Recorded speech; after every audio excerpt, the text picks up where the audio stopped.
buenas tardes, señoras y señores, bienvenidos a la tertulia Biosfera Televisión. Tiempo ya para compartir con todos ustedes algunas de las principales cosas que han sucedido estas últimas horas y que tienen que ver en el ámbito económico, noticias en positivo, que vamos a tratar luego de corroborar a ver si eso coincide con un descenso de las necesidades del conjunto de la ciudadanía que peor lo ha pasado durante este tiempo de pandemia y los primeros meses después de la pandemia, aunque creo que todavía estamos en la pandemia, es decir, el virus continúa por ahí y demás, ¿no? Hablaremos hoy con Isabel Martín, consejera de Bienestar Social del Cabildo de Lanzarote, tiempo de tertulia con periodistas y ante todo ello con nuestra compañera Paola Delgado. Vamos a poner ya el reloj de la información en hora. ¿Qué tal, Paola? Muy buenas. Muy buenas tardes, Jaime. Con datos económicos muy buenos, empezando por el paro, que por primera vez en no sé cuánto tiempo rompemos la barrera de los 4 ceros. Mejor dato de la última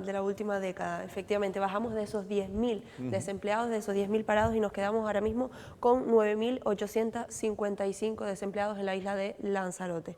Luego que siguen siendo muchas personas, siempre lo decimos, pero bueno, haciendo comparativa evidentemente seguimos mejorando, seguimos descendiendo. Si lo comparamos con el mes pasado, con el mes de abril, es 348 personas menos en situación de desempleo, y si lo comparamos con esta misma fecha, pero el pasado año, estamos hablando de casi un 50% menos de parados, con lo cual casi la mitad, casi la mitad. Es verdad que venimos de un año, ya lo sabemos, muy complicado, pero bueno, que lo importante es que seguimos mejorando en esos datos. El temor que había a ver qué pasaría después de del coronavirus y todo este tinglao, pues da la sensación de que, en fin, no son desde luego cifras malas. Y además también lo corrobora la entidad de los Centros de Arte, Cultura y Turismo del Cabildo de Lanzarote, que ha cerrado el mes de mayo con un 13% más que el mismo mes del histórico 2019, ¿no? Sí, efectivamente, algo que llama mucho la atención porque, como bien dices, por esa palabra de histórico,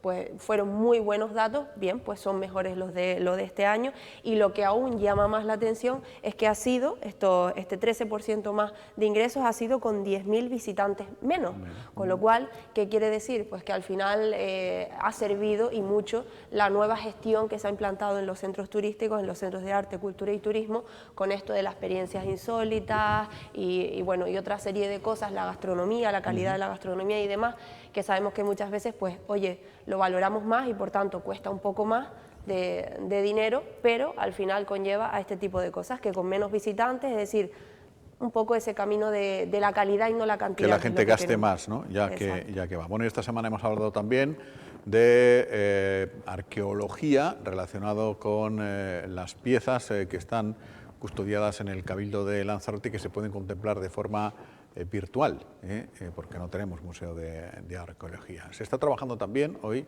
en el Rubicón. El Ayuntamiento de Yaiza ha presentado justamente un trabajo documental. Que desde luego desde Patrimonio pues, se ha llevado a cabo esa colaboración, como no puede ser de otra manera, y creo que hemos dado con la tecla adecuada para poder llevar a cabo esos estudios, esa excavación, y que no es de otra manera que entre Ayuntamiento, Universidades de La Laguna y de Las Palmas, y por supuesto la Dirección General de Patrimonio, que también, aparte de su gran colaboración, también aporta la financiación para que estas excavaciones y estos estudios se puedan llevar a cabo. Se ha documentado arqueológicamente la existencia de un tapial, que es un sistema de construcción conocida así desde muy antiguo y que consiste en un encofrado, ¿no?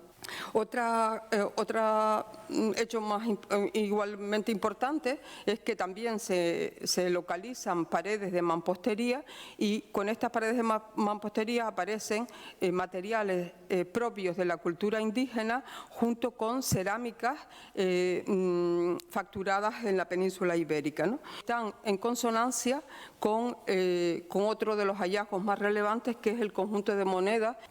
Son las monedas contramarcadas más antiguas que se documentan en la península ibérica y en Canarias. Bueno, estaba pensando, dentro de 500 años, si sucede algo similar a esto, la gente estará diciendo aquello que se compraba en Ikea y que no sé dónde, que no sé qué. De verdad, cómo cambian las cosas, y desde luego en aquellos tiempos probablemente tengan muchísimo más valor, como es natural, que estos, ¿no? Pues sí. Propuesta cultural, una exposición que hoy se ha presentado y que va a estar durante un buen tiempo expuesta y que recomendamos desde aquí.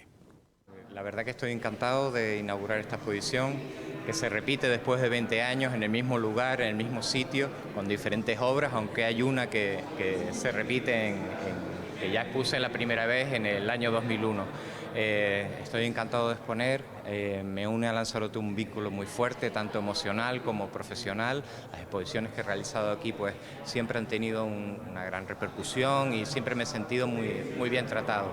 Y respecto a los cuadros, pues los cuadros reflejan rostros que nos vienen de los medios de comunicación y que en el fondo son parte de mi memoria, de mi vida, han pasado por mí y me han influenciado de muchas maneras. Invito a que el público que asista pues también indague en esos retratos, en esos rostros que se nos muestran y piensen un poco en quiénes son esos rostros, si los reconocen o no, y puedan un poco integrarse en esa propuesta que les intento mover. Gracias. Pues además entretenida esta exposición porque es bastante novelera, ¿no? Estás viendo esos rostros y reconoces, no reconoces. Sí, y algunos sí. que claramente se sabe quiénes son y otros que... Te vendrán a la cabeza anécdotas. Algunos sí, otros no, y me suena de algo y no sé de qué.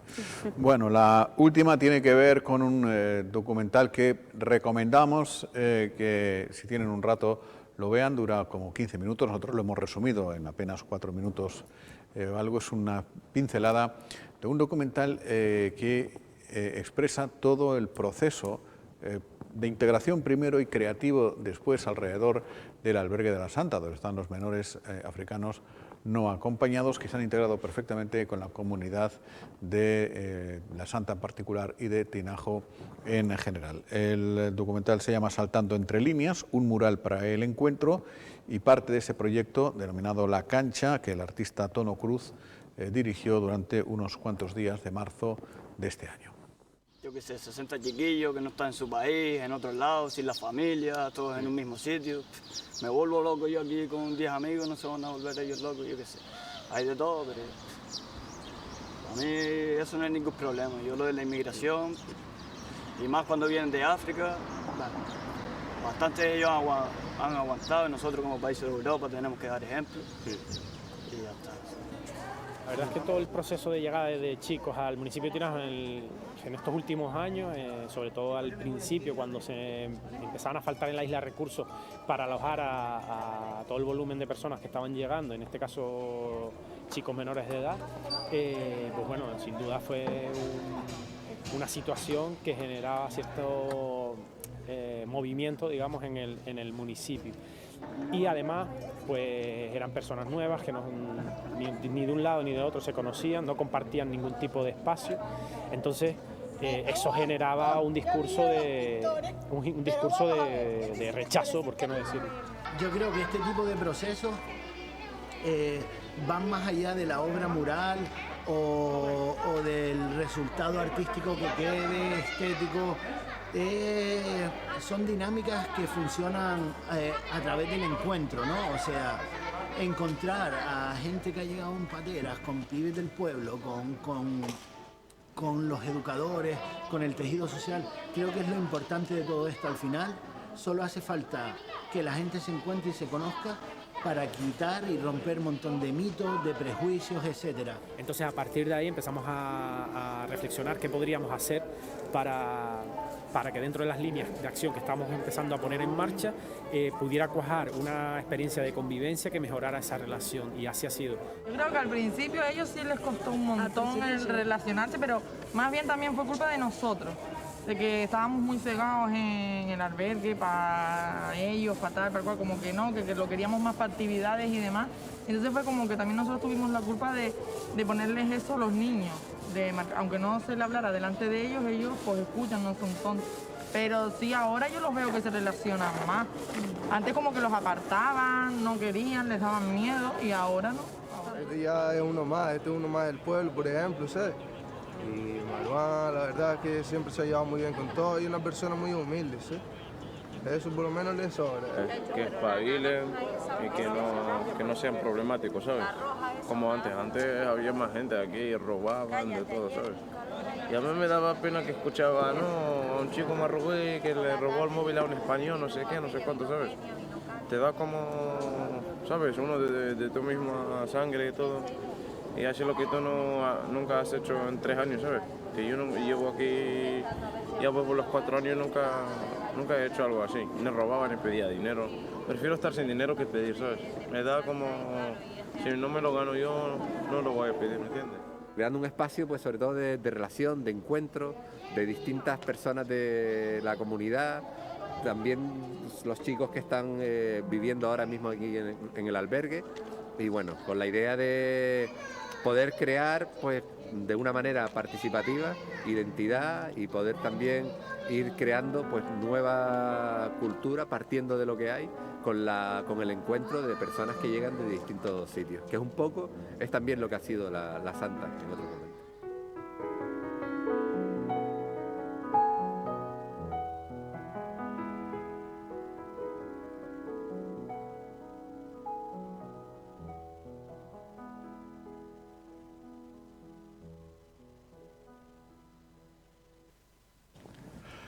Bueno, pues vamos a iniciar conversación, como les decía, con Isabel Martín, que es responsable en el Cabildo de Lanzarote de, entre otras áreas, de bienestar social, recursos humanos, nuevas tecnologías o régimen interior, ¿no? Estamos hablando justo antes de empezar la entrevista, que puede parecer de poco interés público para el general de la ciudadanía, eso, régimen interior del Cabildo, recursos humanos del Cabildo, ya nuevas tecnologías un poquito más y desde luego bienestar social, mucho que hemos hablado de ello, y queremos preguntar si tendremos que seguir hablando efectivamente de eso mismo, ¿no? Antes la saludamos. Isabel, muy buenas tardes y muy bienvenida. Justo arrancando, las veces que nos has acompañado hablando de bienestar social durante la pandemia, los primeros días de la pospandemia y demás, el panorama era ciertamente desalentador, ¿no? Ustedes lo han sufrido en el Cabildo en primera persona. Estamos escuchando hablar, los telespectadores, nosotros mismos, porque somos los que lo transmitimos, de recuperación económica, de que la cosa va bien, que estamos en niveles de antes del 19, que no sé cuántos, que patatín, que patatán. ¿Se está notando eso? ¿Es en bienestar social? ¿Han visto cómo se ha reducido la presión en ese sentido? Efectivamente, el año 21, el año 2021 fueron años espectacularmente duros, ¿no? Cierto que además el año pasado hicimos un servicio de prestaciones dentro del Cabildo, de prestaciones de emergencia, de unos 2 millones de euros, y recordemos que cerca de 1.400.000 euros de fondos públicos salieron en ayudas que no superaban los 2.500, una media de 1.800, 2.000 euros por persona, casi 1.000, parece que eran unos 1.088 usuarios, familias, fueron atendidas en el año 21, de una forma totalmente, ya les digo, inaudita. El Cabildo, históricamente el servicio de prestaciones es un servicio bastante limitado, porque realmente la competencia la tienen los ayuntamientos, pero sí se activó por parte del Cabildo la ayuda a través de la derivación de los ayuntamientos, y de esto es de lo que estoy hablando. La realidad es que efectivamente se ha mejorado muchísimo, ni por asomo la demanda es la que tuvimos en el año 21, ni por asomo, posiblemente, y todavía no tengo datos, es muy pronto aún, pero sí es cierto que todas las trabajadoras sociales que están en el servicio de prestaciones, que ustedes recuerden que se habilitó en el momento del confinamiento, se habilitó en las cercanías de la ciudad deportiva y en las oficinas que están adyacentes a la ciudad deportiva, se organizó ahí un servicio especial en aquel momento, y es cierto que posiblemente a final de año, bueno, pues volverá otra vez a su esencia, bueno, pues con el personal, los recursos humanos y la capacidad y el contenido económico que ha tenido históricamente. Afortunadamente, desde el punto de vista, ya les digo, sanitario, y sobre todo desde el punto de vista laboral, la cosa ha cambiado, y esto, bueno, pues se nota, y nosotros notamos ya los servicios bastante menos tensionados que el año pasado. Muy buenas tardes, Isabel. Cuando hablamos de servicios, de prestación de servicios, ¿de qué estamos hablando exactamente? ¿Qué engloba esa prestación de servicios? ¿Servicios básicos? ¿Qué es exactamente? ¿De qué forma se está ayudando a esas personas? Bien, históricamente las ordenanzas del Cabildo con respecto a este tipo de ayudas eran bastante limitantes, ¿no? Bueno, teniendo en cuenta sobre todo que los ayuntamientos eran los que de alguna manera realizaban la cobertura básica. Bueno, el Cabildo a lo mejor, bueno, pues lanzaba una ayuda concreta, pues para una prótesis, para una ayuda técnica concreta, para una circunstancia especial. En este caso no, en este caso se elaboraron unas bases, las bases muy amplias, que incluían desde cualquier artículo, ya les digo, ortoprotésico, cualquier material escolar que fuera necesario, cualquier hasta cursos de formación homologados, o sea, y estamos hablando para sobre todo reinsertar a la gente desde el punto de vista laboral, ¿no? Las bases fueron, obviamente, todos aquellos productos básicos, de necesidad básica, desde el alquiler, una pequeña hipoteca, los bonos de alimentos, que salieron muchísimos bonos de alimentos a través de una gran superficie y unas tarjetas que se contrataron para la ocasión, para el momento, para la emergencia además. Y bueno, pues todo tipo, ya le digo, de necesidades básicas a los que los ayuntamientos no pudieran dar respuesta. Entonces, cuando las personas se dirigían a los ayuntamientos, sobre todo lo que tenía que ver con suministros de las casas, los alquileres, cuando los ayuntamientos a través de sus ordenanzas te pueden ayudar en 3 o 4 meses en un alquiler, ya no te pueden ayudar más en ese año. Entonces, y ellos consideraban que la ayuda seguía siendo necesaria, se producía con su historia social una derivación hacia el Cabildo. Entonces el Cabildo ya intervenía pues otros 3 o 4 meses. Bueno, yo como siempre digo, resolver la vida es complicado con una ayuda, pero no viene mal una pequeña ayuda y una pequeña aportación de aliento y bueno, a ver si el año que viene la cosa va mejor y este año entre una ayuda y otra podemos ir escapando. Yo creo que en líneas generales el servicio funcionó con ciertos retrasos, pero funcionó dando muchísima respuesta a la gente. Tuvimos además un nivel de contratación de trabajadoras sociales inaudito, como nunca, y sinceramente yo creo que el Cabildo en ese sentido pues ha estado presente, ha estado apoyando y ha estado ayudando. Hemos estado muy presentes en muchas familias que han necesitado un pequeño soporte. No es fácil para ninguna de las dos partes, ¿no? Atender este tipo de situaciones por parte de la Administración, bueno, pues porque probablemente desearían hacer más de lo que hacen y que efectivamente se encuentran con muchas limitaciones, y por parte del solicitante o de la solicitante, porque tiene que vencer esa inmensa barrera inicial que es el superar la vergüenza, ¿no?, para utilizar una palabra llana y que entiende todo el mundo, de tener que ir a pedir ayuda, ¿no? Bien, históricamente existe un sector de la población que efectivamente conoce todo el sistema que hay arbitrado en torno a las ayudas y en torno a las prestaciones de emergencia, en torno a las subvenciones o en torno sobre todo a las ayudas, ¿no?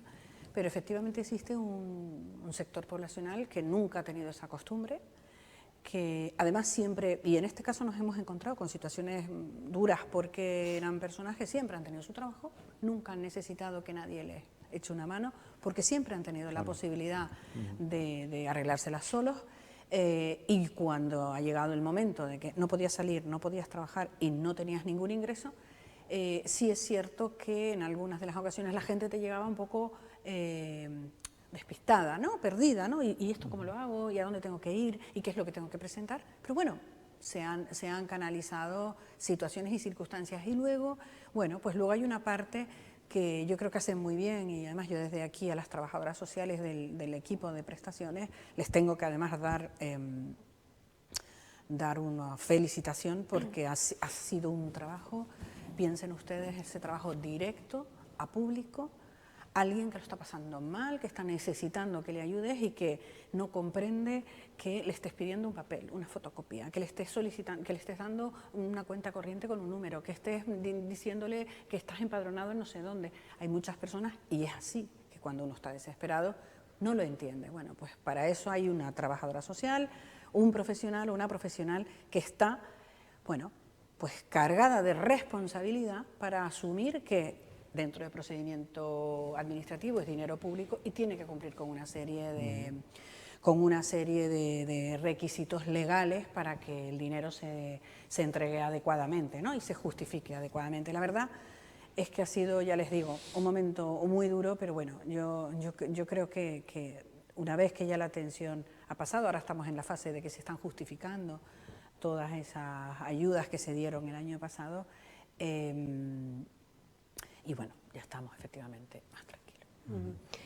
Indudablemente esta es una parte un poco más desagradable, pero sí que es cierto que lo hemos visto, por ejemplo, con el asunto de los ERTE, y no sé si también pudo ocurrir con lo de las ayudas, y estoy hablando de la gente que quizás puede aprovecharse en un determinado momento de las situaciones, porque imagino yo que en esas circunstancias tan complicadas incluso fueron más flexibles con las condiciones para poder acceder a determinadas ayudas, ¿no? No sé si se encontraron con casos así también, Isabel, de aprovechamiento en este caso, ¿no?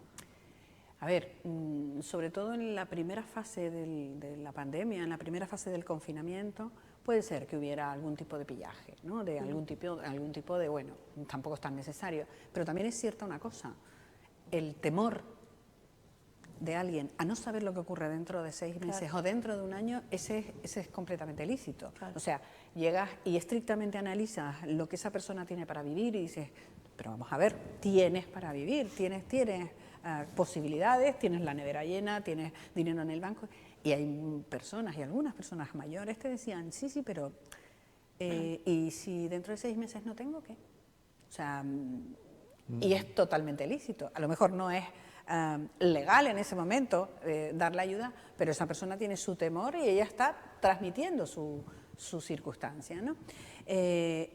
Sobre todo en la parte del confinamiento sí detectamos alguna oposición, alguna situación.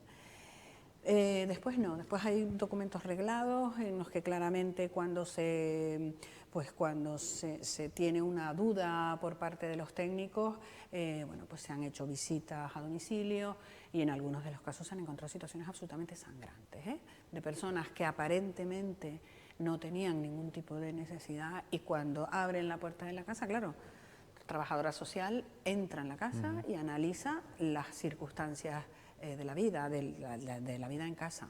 Y entonces ya hay algunas trabajadoras sociales, y lo digo porque, bueno, yo en alguna ocasión, bueno, pues con algunos expedientes, y yo estaba en la mesa que se hacen las valoraciones, bueno, pues se hacían análisis y te dabas cuenta que bueno, por los documentos entregados había personas que no quedaba claro la situación económica en la que estaban.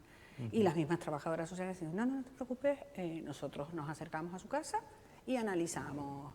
Pues había alguna circunstancia que efectivamente, claro, sobre todo las expertas, las que tienen experiencia, te dicen, bueno, pues yo tenía razón.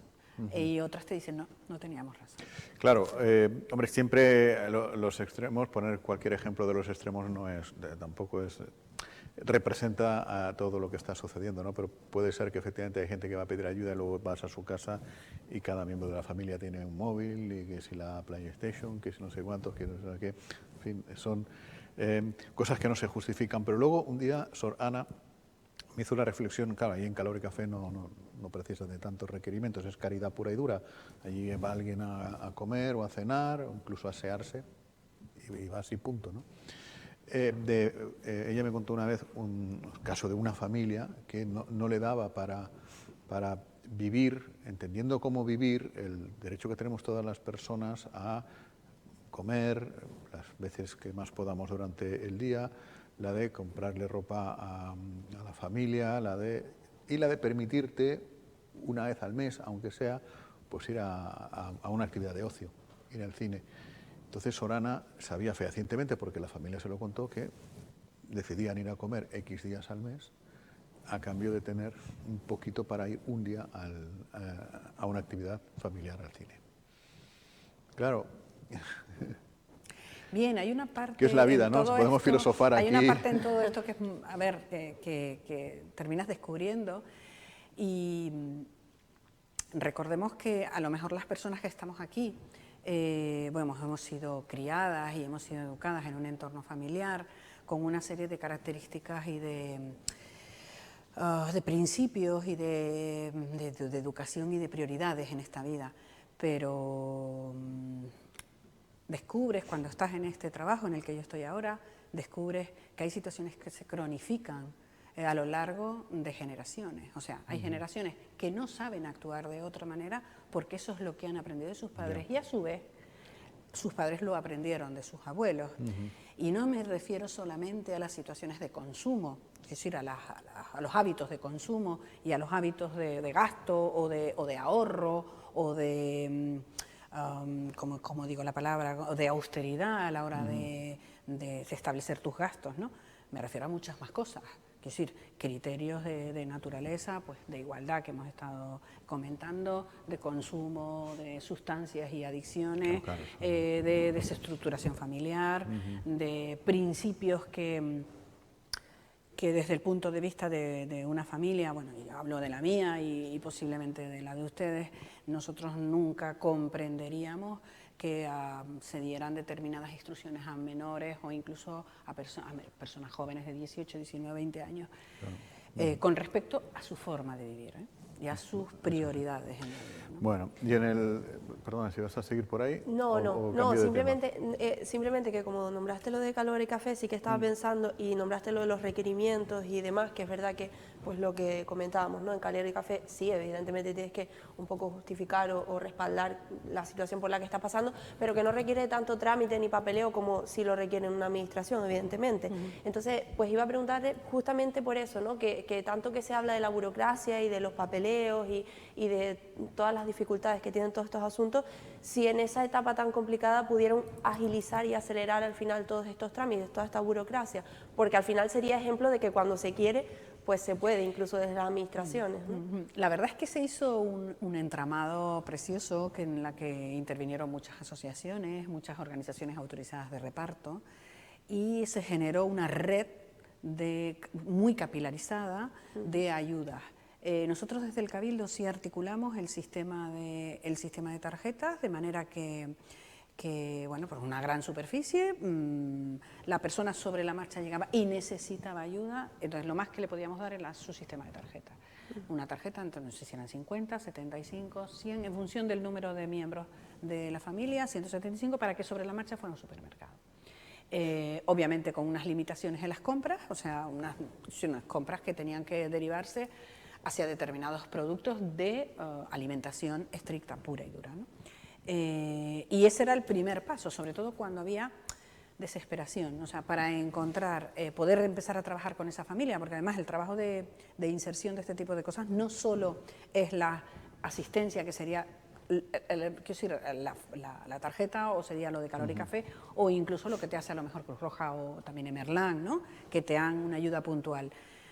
Dense cuenta que después también se hace un seguimiento de la evolución de la familia. Hay familias que en aquel momento cayeron y sobre la marcha la situación económica volvió a resurgir y sin embargo hay familias que quedaron lastradas.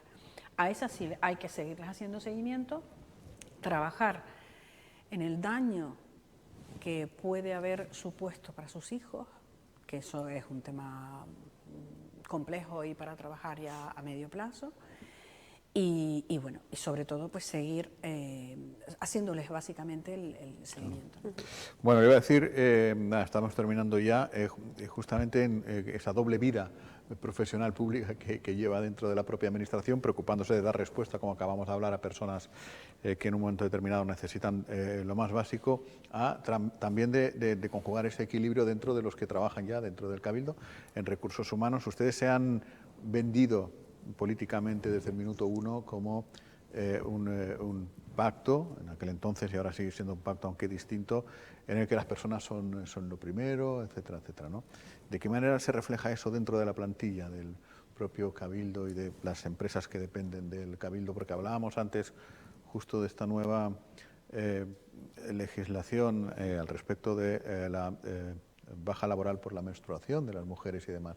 ¿Son ustedes un organismo vivo? ¿Se adaptan a ese tipo de cosas? ¿Las tienen en cuenta? Sí, bueno, desde que empezó además la circunstancia, toda la situación que nos ha sobrevenido con la pandemia, pues obviamente se empezó a trabajar también en la situación del teletrabajo. Hay determinados departamentos que tienen un nivel de teletrabajo, se sacó una instrucción para teletrabajar. Efectivamente hay departamentos que no se pueden, no todos aquellos departamentos que tienen acción directa o contacto directo con el público no se puede teletrabajar, pero sí hay determinadas áreas que están en su casa y además en algunos casos conocidos y reconocidos y además solicitados por parte del trabajador porque hay un problema de conciliación familiar, porque hay alguna persona mayor que hay que cuidar o alguna persona dependiente en casa, y eso sí que hay que atender, y entonces en ese sentido sí se ha habilitado el instrumento para hacerlo. Y después, por otro lado, pues está la instrucción, hay una instrucción, hemos sacado hace muy poco, una instrucción de conciliación familiar, en la cual, bueno, pues se flexibilizan todas aquellas situaciones que de forma natural o de forma normalizada ocurren en una familia, pues que se te ponga un hijo enfermo, que tengas un dependiente en casa y tengas la posibilidad de flexibilizar tu horario con una justificación y bajo unos determinados criterios. Además hemos habilitado a través de los dispositivos móviles, bueno, pues todo el sistema de fichaje. Hay una geolocalización en el aplicativo que está en el móvil, de manera que se sabe perfectamente el número de horas que estás conectado y el número de horas que estás laborales. Hay otra de las circunstancias también, que es a través de otro aplicativo. La verdad es que se han producido innovaciones que yo creo que tienen que ver también con los tiempos, ¿no?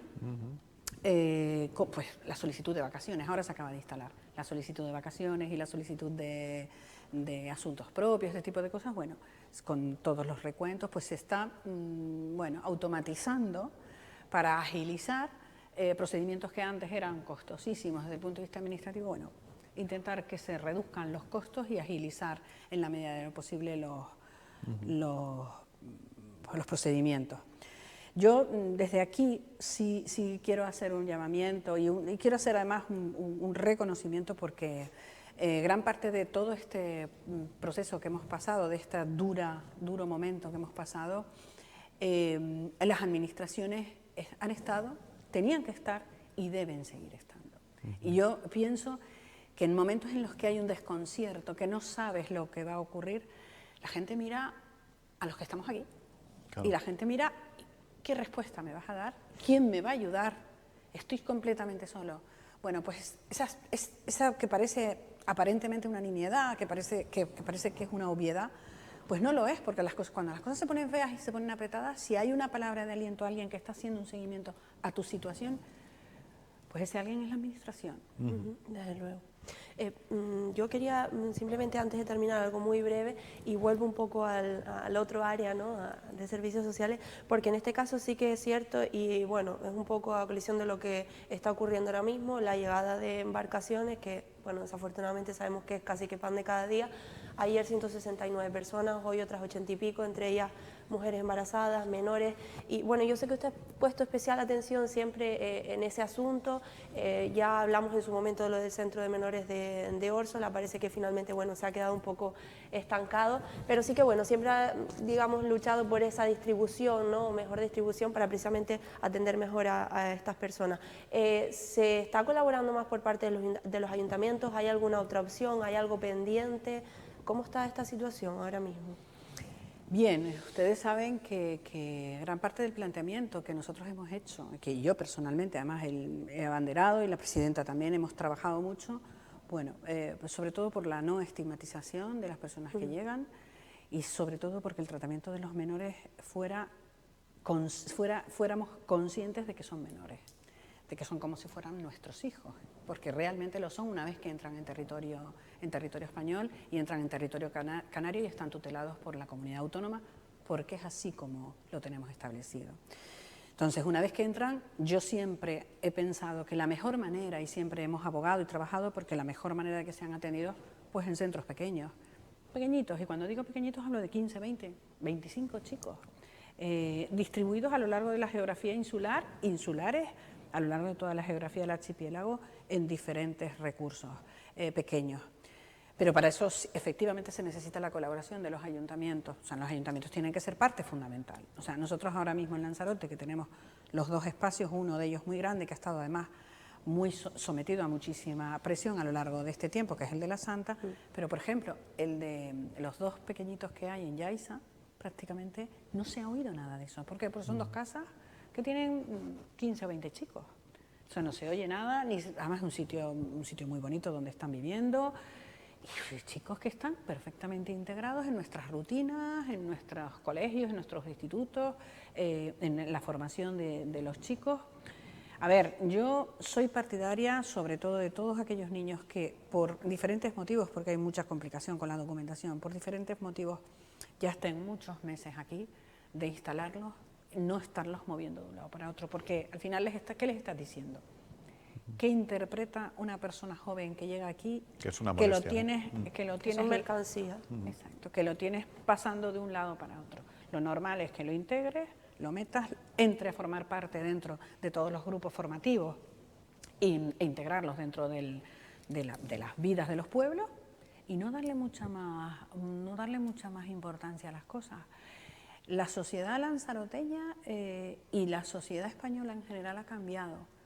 Y nosotros, además, solamente hay que darse un par de vueltitas a cualquier país europeo y te das cuenta que cualquier capital de provincia, en Italia, en Alemania, te vas a Inglaterra, te vas a Francia, y las personas tienen diferentes orígenes. Entonces, esto ha llegado para quedarse. Entonces, lo que sí que debemos es trabajar en la manera, no sé, de manera absolutamente positiva,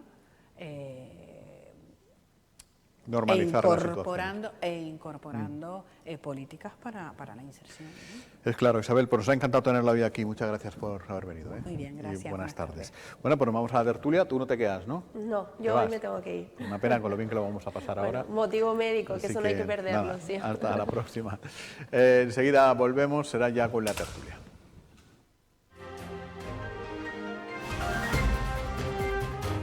Bueno, pues estamos ya de vuelta. Hemos despedido a Isabel Martín, a Paola también, y recibimos a nuestro compañero de redacción, Domingo Rivero. ¿Qué tal, Domingo? Muy buenas. Hola, ¿qué tal? Muy bienvenido. Y a José Ramón Sánchez, el delegado en la isla del diario Canal 7. ¿Qué tal, José Ramón? Muy buenas. Muy buenas. Y muy bienvenido. Me estaba poniendo al día de un montón de cosas.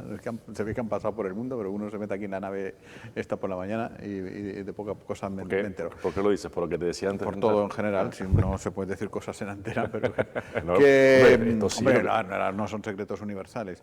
Que yo le estaba diciendo, pero me parece que no me ha escuchado y aprovecho para decirlo públicamente porque les habrá pasado mucho lo mismo a muchos de ustedes, que debe ser que me dura todavía la anestesia del partido de Las Palmas Tenerife.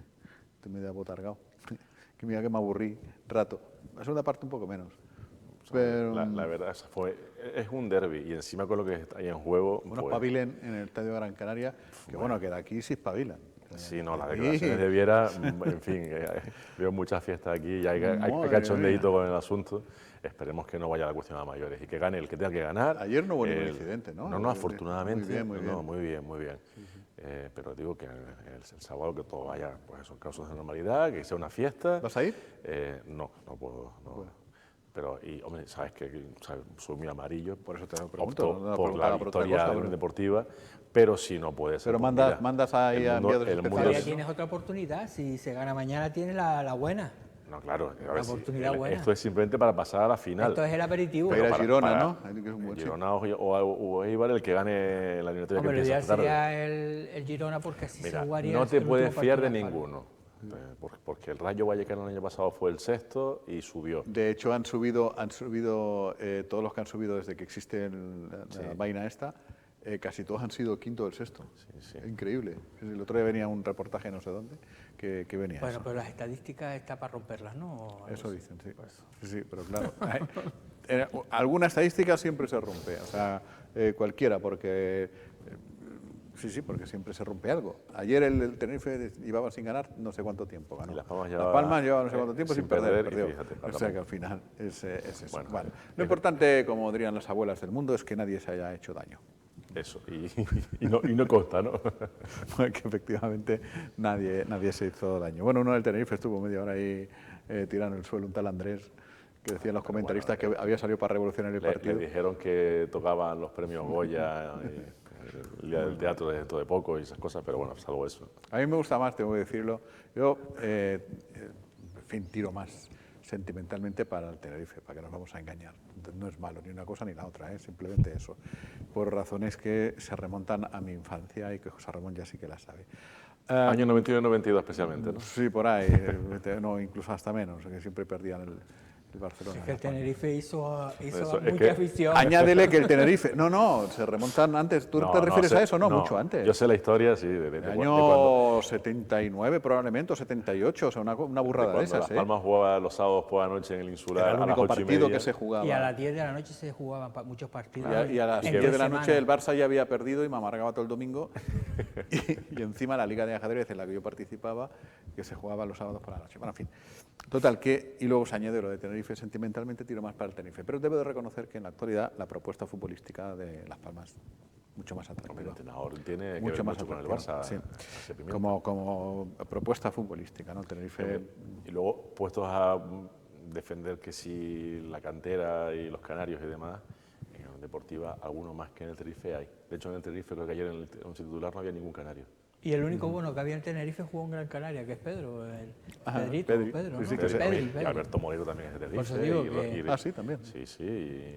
Buen jugador ese, buen chico. Michael Mesa. La Unión Deportiva Las Palmas tiene bueno, ojeadores en Tenerife. De hecho, Kirian, el mediocentro de la Unión Deportiva, fue recoge pelotas en el Tenerife. En el Oro, o sea, lo de que lo que dice el villancico Coalición Canaria, que una sobre el mismo mar, salen todos de Tenerife. Sí, Tinerfeños Tenerife es el epicentro de todo, efectivamente. Bueno, venga, cuestión de interés de la semana. Ya hemos contado todo el interés que había, ¿no? Sí, porque tampoco hay... El juicio que ayer ya lo comentábamos en crónica de nuestro compañero, precisamente Domingo Rivero, de urgencia, porque todavía faltaba leer las conclusiones de la acusación popular y no varió en lo que aquí se dijo, ¿no? 8 años de inhabilitación pide la acusación popular a Pedro Sanginés y libre absolución pide la Fiscalía. Después de lo vivido ayer, que estuvieron los dos ayer y otro día, ¿qué sensaciones les quedan a ustedes, Mingo? Hombre, a mí las sensaciones, siempre se dice que el delito de prevaricación es una línea muy delgada, es decir, tú como político puedes cometer una irregularidad, pero eso no significa que haya sido lo suficiente para el delito de prevaricación. Y yo creo que en este caso puede ir por ahí, es decir, nadie pone en duda que no se hicieron las cosas bien, pero claro, una cosa es hacer las cosas mal y otra cosa es hacerlo a sabiendas de que perjudicas a alguien. Y yo creo que ayer la fiscal, aunque yo prácticamente tampoco en el juicio hizo mucho, es decir, pocas preguntas, alguna cosa así, no creo que variase mucho ya la idea preconcebida que tenía en el juicio, pero bueno, básicamente vino a decir algo así como que bueno, que a Canal Gestión se le había dado, a pesar de que Ignacio Calatayud fuese amigo de Pedro Sanginés y de que trabajara para los dos al mismo tiempo, como en el Canal Gestión era la única empresa en Lanzarote que podía cogerla, al final pues no se benefició a la única que podía hacerlo. Entonces, claro, y ahí te va quitando, por ejemplo, hablaba del interés general, que al final sí se hizo mal, pero como era para favorecer el interés general, que es lo que ha defendido Pedro Sanginés en todo este juicio, el tema de no dejar a los vecinos de Montaña Roja sin agua, pues bueno, pues es decir, que siempre se buscaban unos argumentos para decir que no se había hecho un daño anterior ni al interés general, ni se había hecho un daño a la isla. Que se hicieron las cosas mal, sí, pero en este caso digo yo siempre, lo de la línea está muy débil, que es el del tema de la prevaricación administrativa, ¿no? Que recordemos es lo que se juzga, no se juzga ninguna otra cosa, si se prevaricó o no, es decir, si se hizo algo ilegal, que ya sabemos que lo fue, porque se tuvo que devolver, es decir, el fondo de la cuestión es así. Entonces, si esa ilegalidad se hizo a sabiendas de que se iba a cometer una ilegalidad y por lo tanto se prevaricó, o como sostiene la defensa, si había informes y no se era consciente de que se estaba cometiendo una ilegalidad y por tanto no hay ningún... De hecho, ayer se aportaron 2 peritos. Uno lo aportó Club Lanzarote, que lo había aportado en su momento. Que se hizo, 3 informes periciales. Exacto, era igual, catedrático de Derecho Administrativo, profesor de la universidad, de distintas universidades. Pues uno decía blanco y el otro decía negro. Claro, es decir, se igualaba. Depende, ¿no? exactamente, sí. Claro, entonces, ¿cuáles son tus sensaciones que te quedan? En lo que hizo Domingo, el Ministerio Fiscal durante todos los 3 días de las 3 sesiones hizo preguntas, claro, que quedaba en el ambiente la posibilidad de que finalmente se replanteara la acusación, que no había, que se había pedido sobreseimiento de modo inicial, pero que se podía aún reconducir.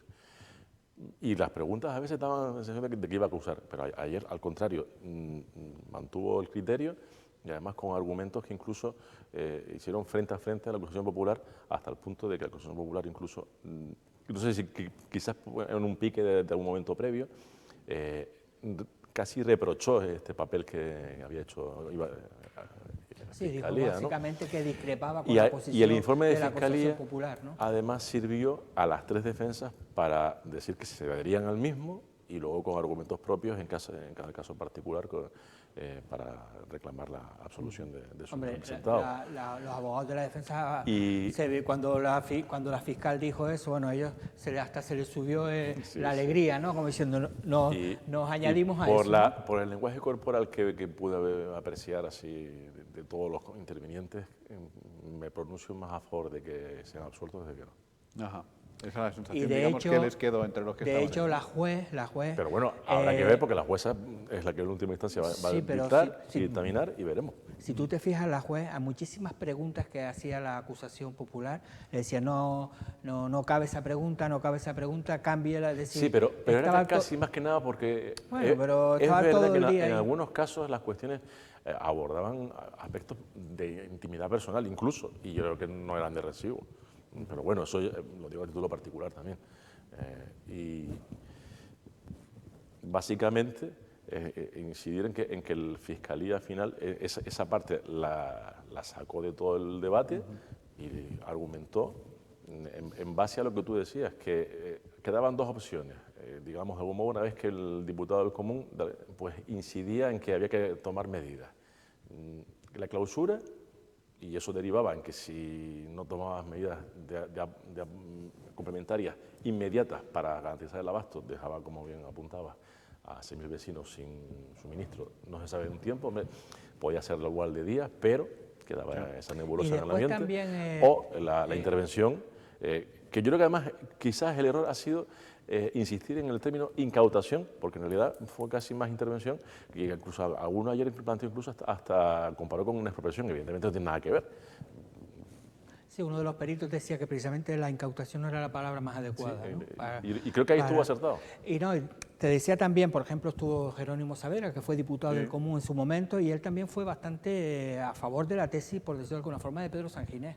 Llegó a decir también que es que lo de las tarifas del agua eran muy desproporcionadas. Se cobraba casi 4 euros por el metro cuadrado, por el metro cúbico. Yo no sé ahora mismo cuánto está, pero creo... La tarifa mínima es verdad que va por sí, claro, pero por eso lo que ustedes quieran, pero es que el fin no siempre justifica los medios. O sea que había otras fórmulas, o sea que el fondo de la cuestión no era, ahora no es si el agua está muy cara, si no estaba muy cara. Probablemente sí, pero estabas en un dilema que Fiscalía estaba asomando si el diputado del Común incidía en lo que estaba anunciando en sus informes. Sí, no digo yo que no, pero me refiero que igual hubiese y luego ahí se puede un mes, se puede abrir otro melón, no menos, nada menor, como diría Rajoy, y es el hecho de que se ha hecho un tema de unas consecuencias notables, bastante importante, de hecho ha llegado a juicio, es mediático, se tuvo que devolver, estamos hablando de 6.000 personas con agua, sin agua, cara, no sé qué, sin un informe técnico por escrito. Eso sí, además quedó plasmado en el juicio. Ahí está, entonces a partir de ahora, ¿qué puede ocurrir? Que los alcaldes, alcaldesas, presidentes y presidentas del mundo entero, si se crea jurisprudencia, puede decir, no, es que a mí me lo dijo el abogado. Oye, abogado, ¿se lo dijiste? Sí, yo se lo dije y lo volvería a hacer. Venga, pues ya está, vámonos para casa. Seguro que la jueza, sea cual sea su decisión final, alguna amonestación en este sentido, o al menos a apreciaciones, seguro que hará. No se pueden saltar procedimientos, ¿no? Seguro no que se deben. Advertencias hará al menos, eso seguro. Bueno, claro, el problema yo siempre insisto en este caso lo de la prevaricación, ¿no? Claro, habrá que ver, tú como cargo público puedes adoptar una medida pensando que es por el interés general y al final, claro, condenarte por algo que está beneficiando a la gente, por eso lo que se puede analizar... Pero es que en descargo del propio Sanginés, quiero decir, si yo ahora, lo he hablado un montón de veces, o sea, si yo ahora que soy quien soy, medio burro, medio tonto, tonto del todo, lo que ustedes quieran. Si me presento a unas elecciones y por lo que sea salgo elegido y por lo que sea gobierno en algún lado, yo automáticamente por ese simple hecho no me convierto en un erudito ni en el ser más sabio de la tierra ni nada por el estilo. Con lo cual, las decisiones que yo tenga que hacer tendrán que estar apoyadas en lo que me diga gente que sí sabe, especialistas en cada una de las materias. Pero sí es que las verdad hay. que también quedó patente A ver, que contó con recomendaciones hechas realmente por el secretario, además eso se dijo en la Sí, lista. pero a eso me refiero. O sea, Estoy hablando en descargo de además, San Ginés. Es un decir, secretario, además, que yo lo conozco y sé de su trayectoria, creo que es un profesional como un pino, con una trayectoria, vamos, hasta este momento. Además, ya está jubilado, de hecho, y creo que ha estado en el Cabildo y en otras instituciones, entre pitos y flautas, más de 40 años. a lo que voy es que yo, por ejemplo, yo tendría un problema muy gordo, o más gordo, si es que esto acaba en problema, que no lo sé. Si yo te pregunto y tú eres yo soy el cargo público y tú eres el asesor jurídico y te digo, Joserra, blanco o negro, tú me dices blanco, digo, pues toma por saco negro. ¿Entiendes? Entonces, evidentemente sí luego, que... si me permites, ya abriendo melones, otra fase de la cuestión es lo que apuntabas, bien apuntado además, y me corregías el martes, sobre en caso de sentencia condenatoria, en el caso particular de San Ginés, debería automáticamente. Sí, sí. Y al respecto, hay un caso muy reciente de un cargo público que en Fuerteventura le pasó una condena y luego, después de recurrir, le dieron la razón. Que es quedó Blas Acosta, absuelto. ¿no? Y digo, en este caso, claro, tú dimites y ya no puedes recuperar la posición, que hay un debate sobre eso, por ejemplo, con Alberto Rodríguez, que por eso no ha dimitido en el Congreso. Porque, que le vendrán la razón dentro claro, de 10 años. Pero de algún modo, ya. por eso llevamos ¿no? con 349 diputados y no 350 desde mediados de casi si un año, poco faltará. Claro.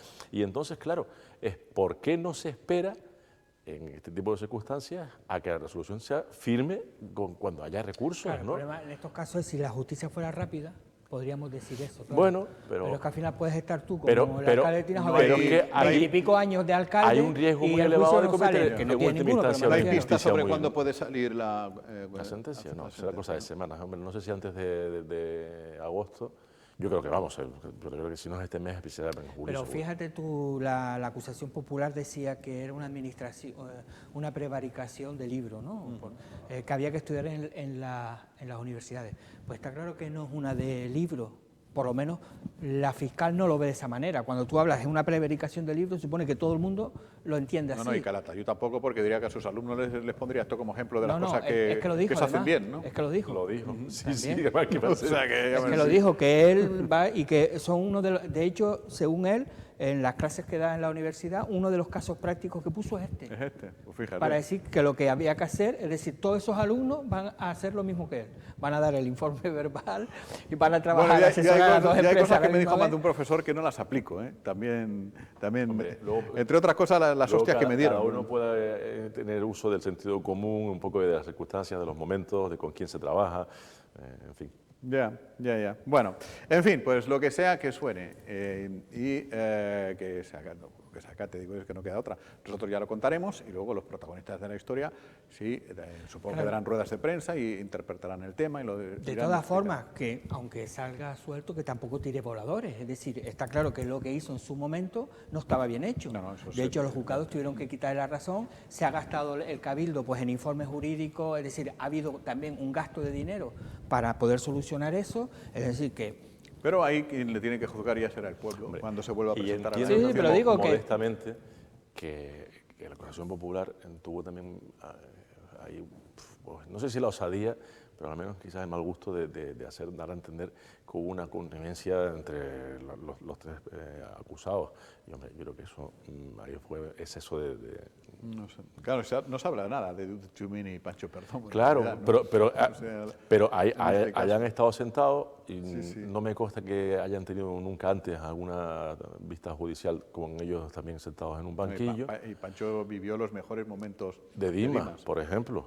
De todas formas, la acusación y popular de también hecho le tiró, le por ponía decirlo- freno incluso en lo que podía. Le tiró, por decirlo de alguna forma, un tiro de oreja a Francisco Perdomo, porque decía, bueno, si usted presume de una vida intachable profesionalmente, ¿por qué usted se ha negado a contestar a las preguntas que yo he formulado? si usted no tiene nada que ocultar, ¿no? Pues dan su derecho, ¿no? Claro, por eso digo, pero que aquí todo el mundo pues, va por un lado, va por otro, ¿no? Su defensa hablo por él, que para eso O está. sea que ya está. Sí, pero bueno, Venga, sabemos pues que... lo que sea. Oye, el último, que es una recomendación que ya hemos hecho aquí a la hora de empezar el programa y que yo hago especial énfasis en este tema porque me parece un documental, aparte de muy bien hecho, dura unos 15 minutos aproximadamente, muy agradable de ver y con un fondo que desmonta muchísimas cosas, ¿no? Es un documental basado en el proyecto denominado La Cancha, en La Santa, que el artista Tono Pérez realizó integrando a los niños que están acogidos en el albergue de La Santa, niños del municipio de Tinajo, y con eso hizo un mural en Mancha Blanca, ¿no? Y es un bellísimo ejercicio de cómo se pueden integrar, en fin, pibes, pibas, gente en este caso el municipio de Tinajo, y con un valor tremendo porque hay gente que dice que efectivamente reconoce que en un momento determinado se miraba con bastante recelo a los menores que estaban en el albergue de La Santa, mitad por su procedencia, mitad porque reclamaban aquel sitio, el albergue de La Santa, pues para ellos, ¿no? Para la gente del pueblo, para hacer cosas, para no sé qué.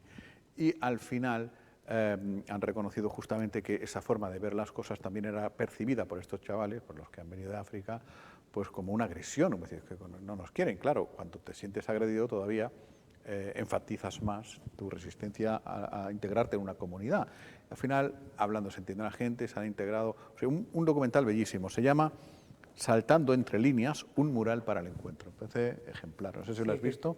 Que está en el YouTube de Tinajo, busquen Ayuntamiento Tinajo YouTube y ahí está. Bueno, que decían, nosotros ya lo habíamos hablado y además en el digital si entran van a ver el titular que yo creo que es adaptado. Hablamos de cuando hay un documental o una película es recomendada para todos los públicos, ¿no? Y en este caso está también recomendada incluso para aquellos que sean fachas, es decir, se les recomienda expresamente. No, mira, especialmente recomendada para ellos. Simplemente acotar que el hecho de que además Tinajo sea promotor del visionado a nivel general da fe de que cuando se conocen a las personas uno puede cambiar de criterio, porque hubo un cierto periodo en que desde Tinajo las autoridades casi daban a entender que aquello era un foco de delincuencia, ¿no? Sí, sí. Y creo que recordamos todos cómo fue. Y hoy mismo, esto es parte de ese documental, de ese proyecto denominado La Cancha, en La Santa, y ahí está puesto los pibes, unos han nacido en un sitio, otros han nacido en otro, pero al final todos quieren exactamente lo mismo. Habrá buenos, malos y regulares.